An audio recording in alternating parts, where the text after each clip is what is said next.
2 октомври Арби проведе събитие, което даде нови възможности за брокерите на недвижими имоти в България. Точно на 5 октомври се навършва една година от първата среща, която се проведе точно тук на живо, в тази зала, на която присъстваха 75 собственици на агенции. Тази среща генерира една огромна енергия, която се пролича още при първия пост, с който започна всичко 2 месеца преди това.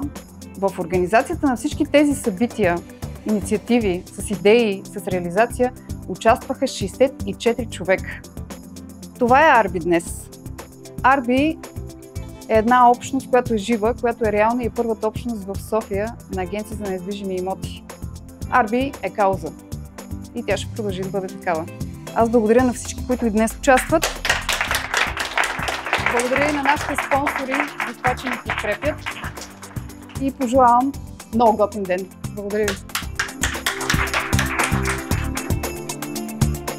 Новата организация Арби обединява професионалистите в нашата индустрия и им предлага непрекъснато развитие и подкрепа.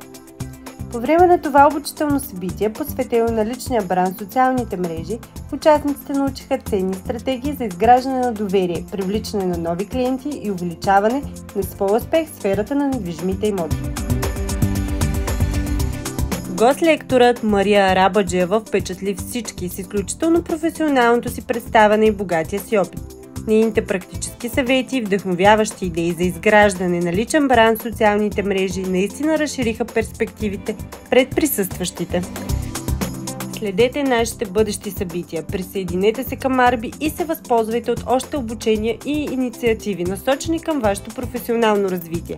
Всички заедно постигаме повече. Очакваме ви на следващото ни събитие.